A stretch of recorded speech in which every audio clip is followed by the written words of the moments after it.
Right now on the National Weather Desk, one person is dead following an avalanche at a popular ski resort. Major flooding impacts many eastern states with cars, homes, and roads all underwater. And powerful winds are pushing water onto a ferry as it crosses Washington's Puget Sound. We have details on the next storm. It includes snow, a deep freeze, and severe storms. What many farmers are doing to help keep their livestock warm in the winter. And did you know weather patterns can influence what songs become hits? From our nation's capital, this is the National Weather Desk. Good morning and welcome to the National Weather Desk. I'm Lindsay Mastis. We're going to get to the impacts of this week's storm as well as the next big weather maker in a moment. But we want to start with the deadly avalanche in California. A 66-year-old man died when the avalanche struck just 30 minutes after the ski lifts opened. Abigail Verwick is at the Palisade Tahoe Ski Resort in California and has details.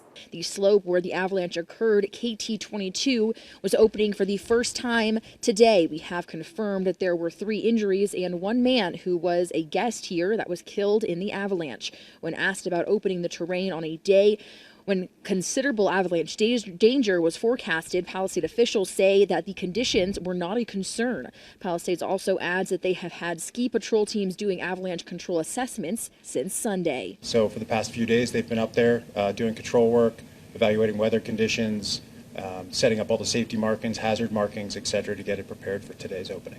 So I saw it when I was going up the chair. And then as I came around, anybody that was off the chair, we just all got asked to help and start probing and start trying to just find people. Operations will resume as normal tomorrow. However, all terrain coming off of the KT22 lift will remain closed. Now to the cleanup from this week's massive storm. It left a mark on nearly all parts of the country. There were tornadoes in the south, a blizzard in the Midwest, and widespread flooding across the Northeast. Several communities in New Jersey are still underwater this morning. The water rose so high, some cars were covered to the roof. It is a similar scene in New England. This is what Cranston, Rhode Island looked like yesterday morning. There was also serious coastal flooding. John Perrick is in South Kingston, Rhode Island with that part of the story. It's devastating. It's sad, more sad than that we're all going to have to someday just leave. That's the reality Karen Cahill and everyone who owns a house here at Roy Carpenter's Beach in Matunic is beginning to face. It's sad. It's really sad. This is such a beautiful community. Cahill and her family have owned a home here since the 50s. I've never seen it come up that far. I mean, never seen it. I've seen the court being full, but not all the way up to the houses. I don't know what they're going to do now, but it's just, the erosion is really happening more and more now. Has this ever happened? No, not since we've been doing it. Robert Thorson owns the beach. He can't believe the destruction. It's tough watching it happen almost in slow motion, you know, knowing there's nothing we can really do about it right now. This isn't the first time Mother Nature has struck here at Roy Carpenter's Beach. Back in 2012, Hurricane Sandy washed away 2 rows of houses. Do you think in the next few years your house is going to have to move back? Oh, I know it is. I know. There's no question. As the storm pulled away from New England, it also brought flooding to Maine. The tide was the 3rd highest on record in Portland, and it created these massive waves crashing on a lighthouse known as the historic Portland Headlight. And this is Old Orchard Beach along the coast of Maine. The massive waves push water onto area streets, but the flooding was even worse down the coast in New Hampshire. Christina Rex has details from Hampton Beach. Drone video shows Hampton, New Hampshire late Wednesday morning during a flood emergency. Each house looks like its own island surrounded by ocean water. With the winds positioned just right throughout the storm overnight, the peak came at high tide, when the ocean rushed over Hampton Beach, over the seawall, through parking lots, across Ocean Boulevard, and into neighborhoods. I was just walking towards the entrance and it was coming at me. I'm like, wow, that was like movie stuff right there. Throughout most of the town, probably for 3 of our 5 miles of beach. Sky Eye captured police vehicles and firefighters wading through the tall waters, checking on residents who called for help to get out of their homes. Firefighters rescued 15 people, most of whom called as the seawater started tripping their electric. Understandably, folks get nervous when they start hearing things pop in their walls. While homes here are built to withstand rising ocean waters, the sudden high tide Wednesday left cars trudging through sea foam, seaweed, sand, and other debris all along the roads, and minor damage to homes like blown out garage doors and pool covers floating away.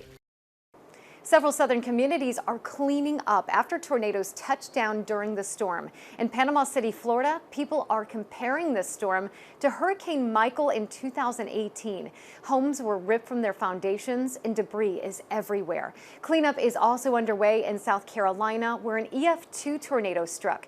Jake Homan is in Bamberg with that part of the story. Walls have collapsed, roofs have been torn off of structures. So at both locations, wind speeds were probably right around that 120 to 125 mile an hour range. Main Street in Bamberg took the brunt of the storm as several buildings were heavily damaged. Public safety officials have blocked off the entire street to the public. It's the first tornado I experienced it, and I don't want to go through another one. Dozens of homes in the area were scattered with branches, trees, and other debris. Sadly, some properties were destroyed. 80 trees were knocked down, and at least 13 roads have since been closed. The same system brought wicked winds to central New York. Nicole LaFiandra shows us the damage in Syracuse. In Auburn, New York, trees like this completely toppled over and covering streets all over the city. Branches completely strewn about, causing damage like this. Windshields blown out, mirrors knocked off the car, door handles knocked off the car, all of the windows blown out. In Utah, the story is snow. A snow squall hit the Salt Lake City region during rush hour last night. Daniel Woodruff shows us what happened.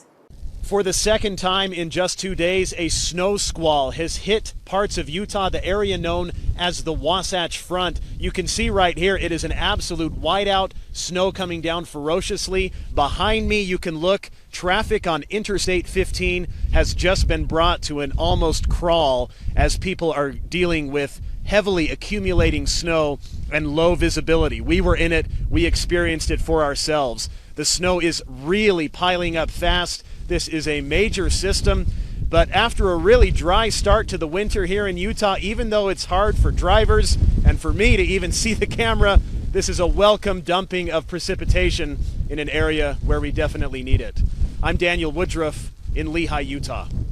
The Pacific Northwest has been facing blizzard conditions in the mountains and very strong winds off of the ocean. Those winds led to water rushing onto a ferry as it crossed the Puget Sound on Tuesday.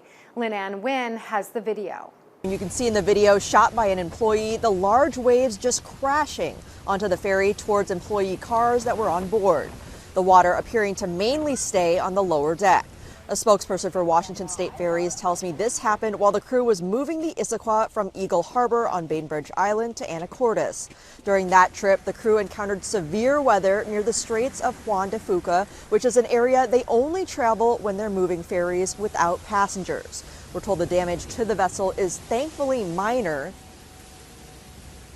Winter weather isn't taking a break. Over the next week, we are going to see another blizzard, a deep freeze, and severe storms. Meteorologist Brian Vandegraff is tracking them all.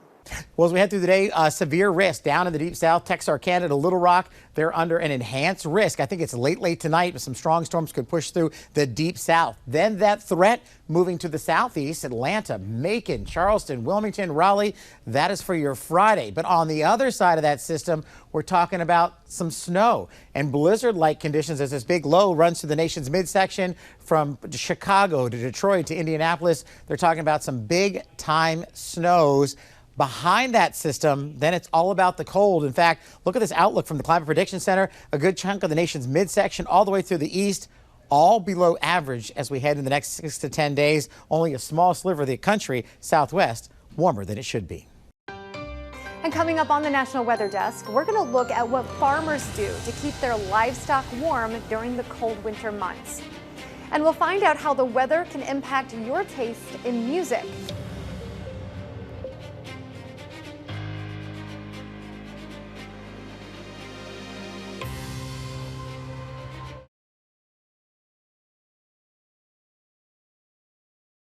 I'm meteorologist Charlie Lopresti with Look at the Northeast. We're going to get a break from storms for 2 days in the Northeast, both this afternoon and again on Friday. It's Sunday, increasing clouds today. There could be a few snow showers, especially in New York and northern parts of New England.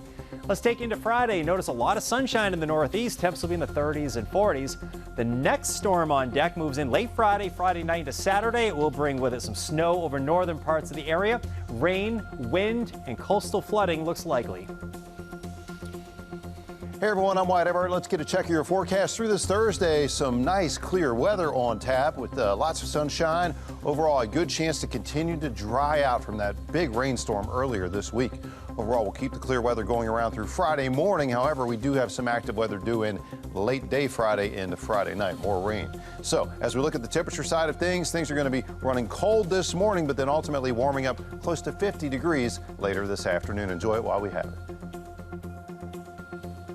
Good morning, I'm meteorologist Charlotte Carl. Our highs today going to be in the 60s for the most of us. Nashville, our cool spot, 57 for a high today. Birmingham, 60. Macon, 62. And we might see some spots of showers for those of you in the southwestern portion of Mississippi or the central parts of Florida. Isolated showers, cloudy through the Florida Panhandle and Peninsula. But for the most part, clear day.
You are watching the National Weather Desk. Welcome back to the National Weather Desk. I'm meteorologist Mark Pena. Livestock are prone to physical problems related to freezing temperatures. The extreme cold can damage their reproductive organs. Drew Powell reports on what Texas producers do to help reduce cold stress in cattle when their winter coat is not enough to keep them warm.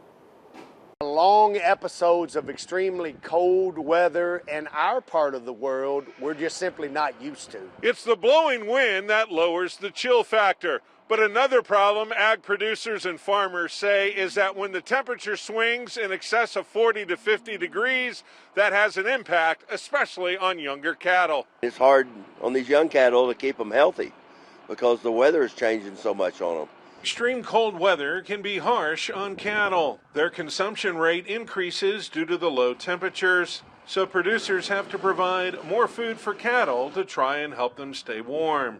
During these cold episodes, cattle don't really convert a lot of their intake to pounds or daily gain because they have to use what they're intaking for energy for their body to stay warm. It just takes more to keep their body heat up. We put better feed out and a little more of it.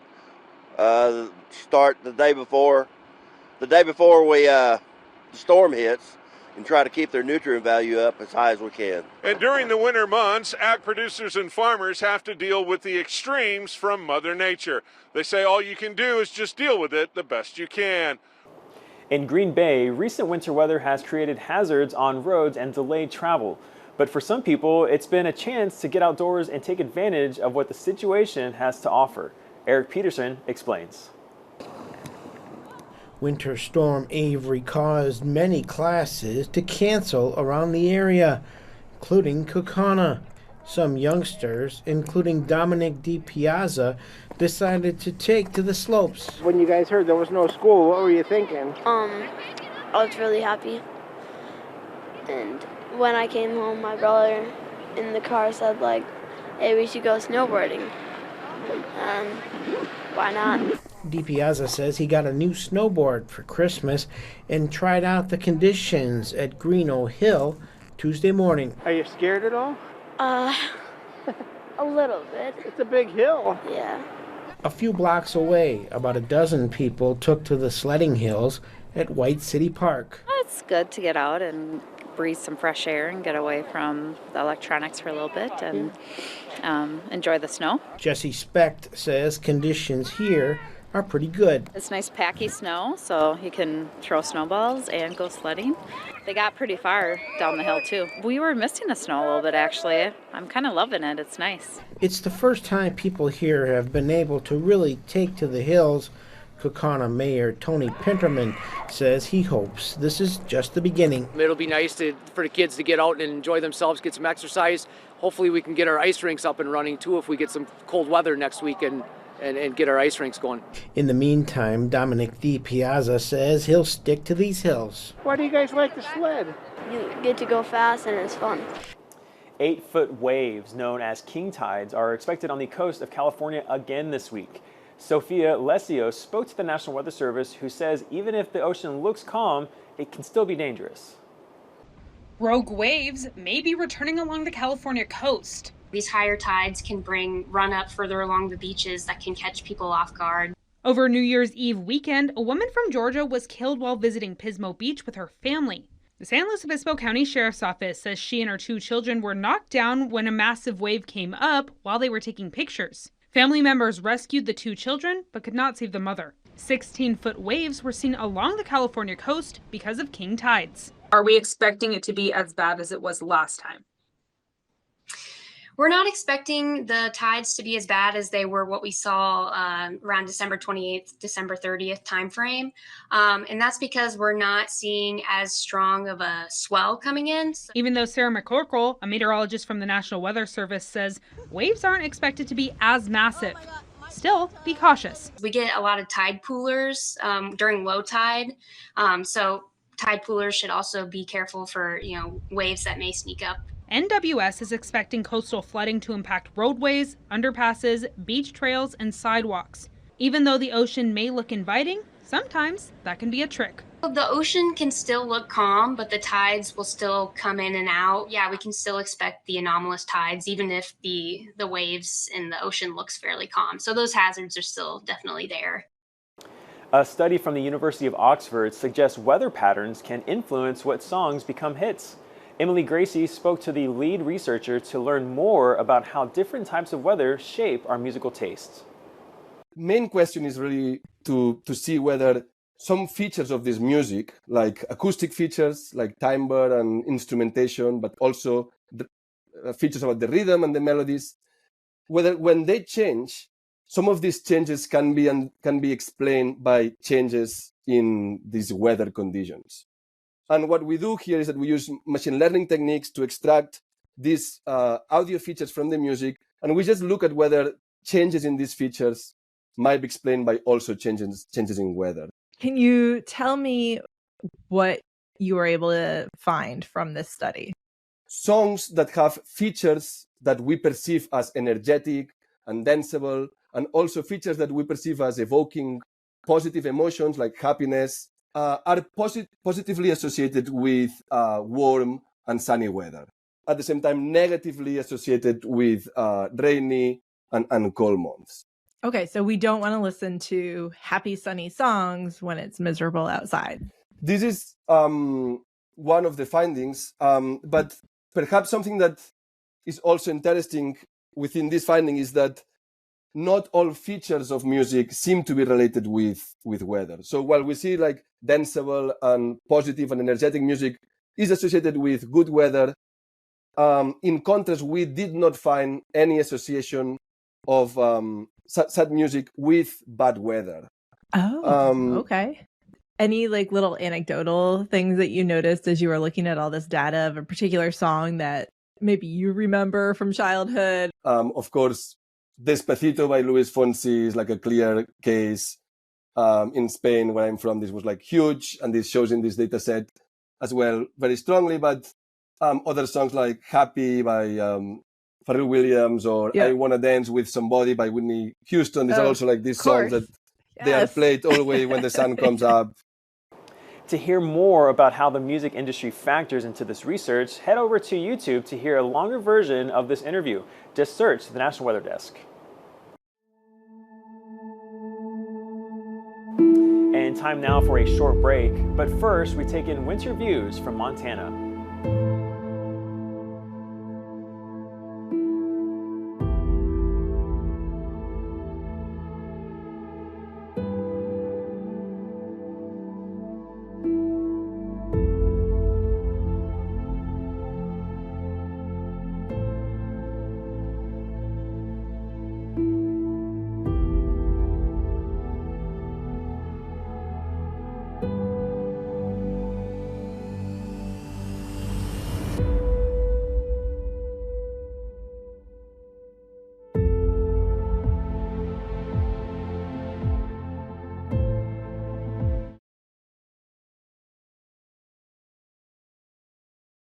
Well, good Thursday morning, everyone. I'm meteorologist Phil Kelly. Another big storm system moving across the United States, and it's going to bring some big changes, mainly some Arctic air, some snow showers as we get into your day on Friday. I would expect accumulating snow in the Great Lakes back into Iowa and into the Chicagoland area, into Milwaukee and Wisconsin. That does slide into the Ohio Valley.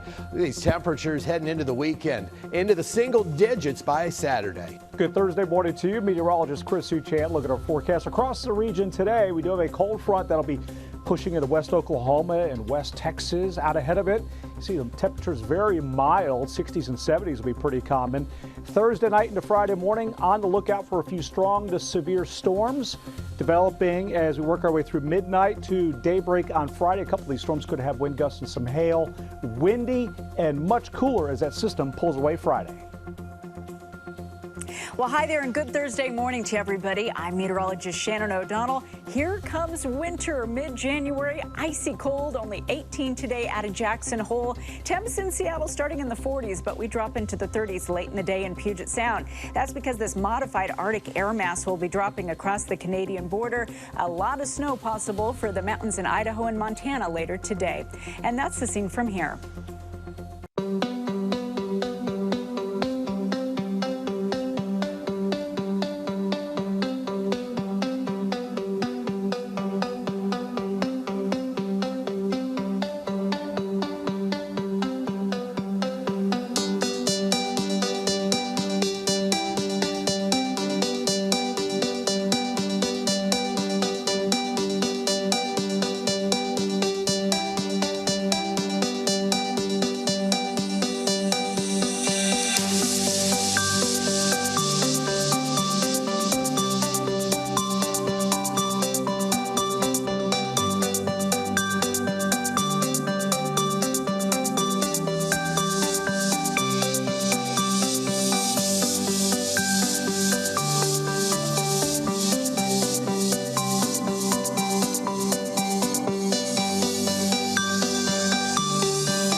You are watching the National Weather Desk. Some dogs love to play and exercise in the cold and snow.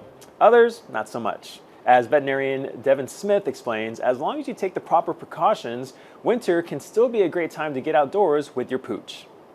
Just because the weather may be getting colder doesn't mean that you can't have fun with Fido. In fact, many dogs love and enjoy a romp in the cold just as much as some people. It can be so exhilarating. This is where it's important to get to know your pet and his or her preferences. Certainly, some breeds like Huskies or Bernese Mountain Dogs thrive in colder weather. However, this doesn't mean that shorter-coated breeds like Vizslas can't have fun. They just may require some wardrobe assistance in the form of a sweater or a jacket to help keep them warm. Now, if your pet hates the cold but has a lot of energy, look for indoor swimming pools for pets, which are great ways to exercise your pet in the winter without having to be outside. Connect with us at our station website by looking up For Pets Safe.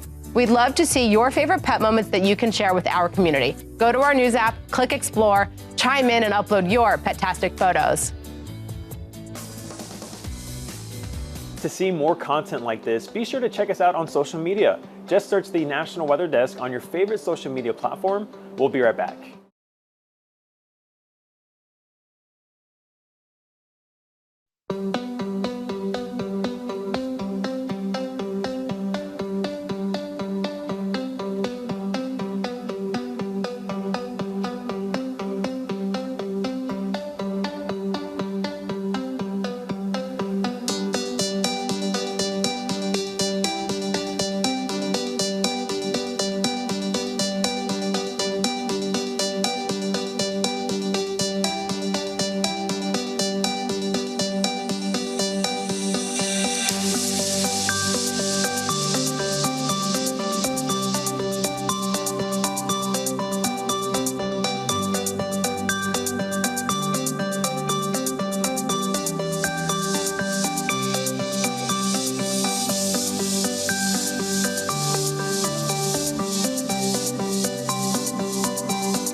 Thank you for joining us. I'm meteorologist Mark Pena. Make it a great day, and we'll see you back here tomorrow.